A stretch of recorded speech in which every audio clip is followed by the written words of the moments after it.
Alhamdulillahil qail qala fabima aghwaytani la aq'udanna lahum siratakal mustaqim. Ashhadu an la ilaha illallah wahdahu la syarika lah wa ashhadu anna Muhammadan abduhu wa rasuluh. Allahumma shalli wa sallim ala asyrafil anbiya'i wal mursalin Sayyidina Muhammadin wa ala alihi wa sahbihi ajma'in, amma ba'd. Faya ayyuhal muslimun, usikum wa iyaya bitaqwallah faqad fazal muttaqun. Wasma'u ma qala Allah ta'ala fil Qur'anil Karim. A'udzu billahi minasy syaithanir rajim. Wa idz ta'adzana rabbukum la in syakartum la azidannakum wa la in kafartum inna azabi lasyadid. Shadaqallahul azim. Wasiat takwa terlebih dahulu kami sampaikan khususnya untuk diri pribadi kami dan kepada kita sekalian.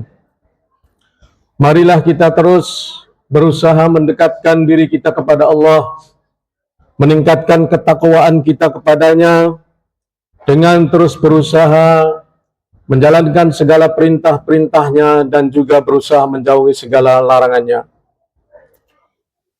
Jamaah Jumat rahimakumullah, kalau tidak salah masjid ini merupakan masjid pertama ya bagi saya hari ini berkhutbah di sini, dan kami izin namanya sangat bagus, Asy-Syakur. Itulah sebabnya nama masjid ini akan saya jadikan tema khutbah pada kesempatan kali ini. Asy-Syakur itu memiliki arti, saya kira kita sudah tahu semua,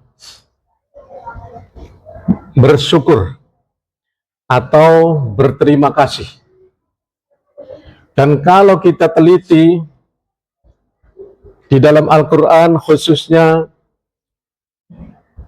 tentang penciptaan Nabi Adam yang pertama kali, kita tentu sudah pernah mendengar ketika Allah ingin menciptakan Nabi Adam, itu kan ngobrol dengan malaikat. Kemudian malaikat protes. Nah, begitu Nabi Adam sudah tercipta, Allah memerintahkan kepada sekelompok makhluk yang bernama iblis. Mereka menolak perintah Allah untuk sujud, untuk menghormat kepada Nabi Adam sebagai manusia pertama. Khalaqtani min narin wa khalaqtahu min tin. Kenapa kami harus sujud kepada Adam padahal kami ini lebih baik dari dia? Kami kan diciptakan dari api, sementara Adam hanya diciptakan dari tanah. Nah, kemudian mendengar kalimat itu, dua kesombongan Nabi Adam, yakni sombong kepada Allah karena tidak mau mengikuti perintah Allah untuk tunduk, dan juga sombong kepada manusia, yakni Nabi Adam yang diciptakan sebagai manusia pertama oleh Allah. Akhirnya kemudian Allah memerintahkan iblis untuk keluar, turun dari dalam surga. Dan ayat yang saya sampaikan tadi, kembali protes iblis ini. Qala fabima aghwaytani la aqudanna lahum siratakal mustaqim. Ini kurang ajarnya iblis. Allah diprotes. Oke, kalau memang kami dilemparkan dari surga, kami dianggap tidak tunduk, tidak patuh kepadamu, dianggap durhaka, kami siap. Tapi ada syaratnya, bahwa kami tidak akan berhenti. Ya, kayak dendam begitu. Ini sifat dendam, ini sifat iblis yang pertama. Kami tidak akan berhenti untuk terus menggoda anak Adam dari jalan yang lurus, dari siratal mustaqim. Itu ada di dalam Al-A'raf ayat 16 dan ayat 17 kembali menguatkan summa la'atiyannahum min baini aydihim wa min khalfihim wa an aymanihim wa an syama'ilihim wa la tajidu aktsaruhum syakirin. Dan aku akan menggoda Adam dan anak cucunya dari arah mana saja, dari depan, dari belakang, dari kanan, dari kiri. Wala tajidu aktsaruhum syakirin, dan engkau Allah akan melihat banyak di antara anak-anak Adam, manusia ini nantinya tidak bersyukur, tidak berterima kasih. Jadi sikap syukur ini menjadi sasaran iblis kepada umat manusia agar mereka manusia kita ini tidak bersyukur kepada Allah. Sasaran yang pertama.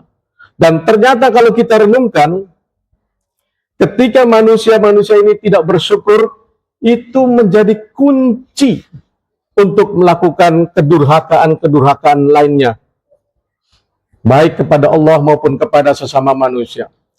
Sebab ciri-ciri orang yang tidak bersyukur itu macam-macam.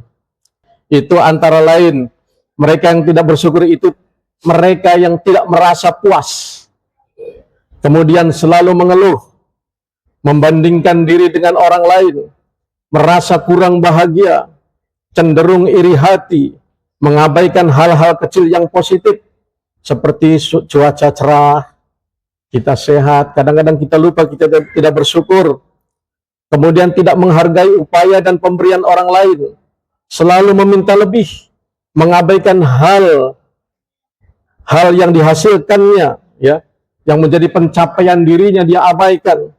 Kemudian pesimis. Itu contoh-contoh orang yang tidak bersyukur. Dan mari kita coba hayati di antara contoh-contoh perilaku sikap yang tidak bersyukur ini benar-benar menjadi pintu perbuatan-perbuatan dosa kita berikutnya. Antara lain, orang yang tidak merasa puas. Mohon maaf, kalau di sini misalnya ada pedagang, kadang-kadang kan, saya juga pedagang sama Pak. Kalau misalnya kita tidak merasa puas dengan hasil yang kita dapatkan, kadang-kadang tergoda ini. Bagaimana caranya supaya hasilnya besar, untungnya besar? Akhirnya ada yang berani mengurangi timbangan, ada yang berani menipu pembeli. Nah, saya pernah alami Pak, pertama kali buka, saya jual beras, ada datang mobil beras, dia bilang 10 kilo, nah kebetulan saya belum punya timbangan, oh ya saya belanja aja, harga 10 kilo. Padahal begitu ada pembeli 1-2 orang, protes, kenapa cuma 6 kiloan? Astagfirullah, akhirnya untungnya baru 2 orang, yang saya datang itu pembelinya minta maaf. Bayangkan sampai seperti itu. Dan saya kira juga mungkin di antara saudara-saudara ada yang pernah punya pengalaman yang cukup memprihatinkan seperti ini. Yang jadi pegawai, jadi staf. Kan kita biasanya namanya jadi pegawai itu, pengen nih cepat naik jabatan. Sehingga kadang-kadang ada bisikan, karena memang iblis itu, setan-setan itu membisiki kita. Bagaimana caranya agar orang yang tidak merasa puas ini bisa memperoleh jabatan secepat mungkin melalui jalan kilat. Kita kan ingat itu, Nabi Adam dengan Siti Hawa lagi asik-asik di dalam surga. Kemudian dibisiki, fawaswasa lahumas syaitanu liyubdiyalahuma ma wuriya anhuma min sawatihima. Wa qala ma nahakuma rabbukuma an hadhihi syajarati illa an takuna malakaina aw takuna minal khalidin. Nabi Adam dibisiki oleh setan. Apa bisikannya? Fawaswasa lahumas syaitanu, membisikkan ke dalam hati keraguan-raguan, membisikkan pikiran-pikiran jahat, pikiran-pikiran buruk.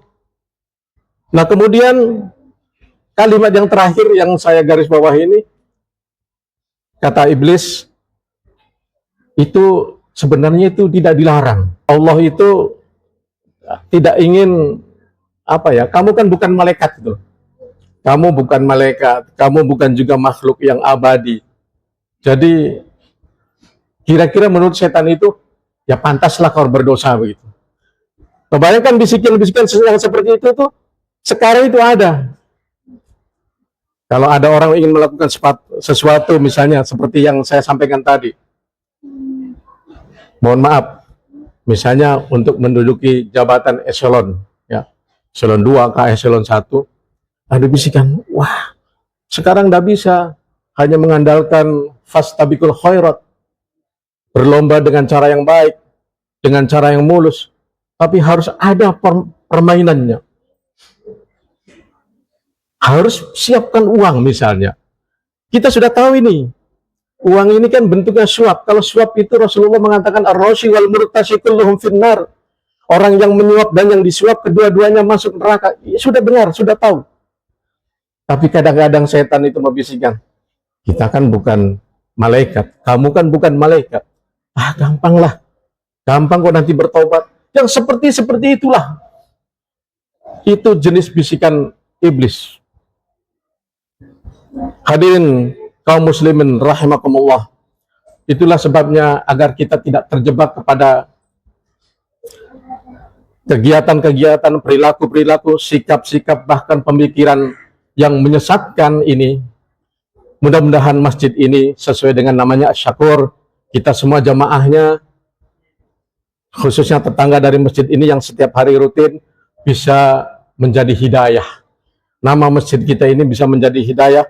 Masjid kita juga bisa menjadi media untuk kita terus mendekatkan diri kepada Allah Subhanahu wa Ta'ala. Dan yang terpenting adalah marilah kita terus dengungkan rasa syukur di dalam hati kita. Karena insya Allah orang yang bersyukur itu akan bisa menghindari hal-hal yang buruk. Ya, mohon maaf. Itu baru beberapa contoh tadi. Pedagang, pegawai. Ya mohon maaf lagi. Misalnya kita para suami, kadang-kadang tidak bersyukur dengan istri yang satu. Akhirnya problemnya banyak. Banyak pelakor, banyak perselingkuhan. Itu karena tidak bersyukur sehingga berani melakukan hal-hal yang dilarang Allah Subhanahu wa Ta'ala. Ini yang dapat kami sampaikan. Mudah-mudahan meskipun hanya sekitar 14 menit lebih, tetapi silakan dijabarkan saja seluas-luasnya bahwa memang bersyukur ini merupakan pintu pertama yang diserang iblis. Untuk itu harus kita pegang teguh dan harus menjadi asyakirin, orang-orang yang selalu bersyukur. Barakallahu li wa lakum fil Qur'anil azim wa nafa'ani wa iyyakum bima fihi minal ayati wa dzikril hakim wa taqabbal minni wa minkum tilawatahu innahu was-sami'ul basir.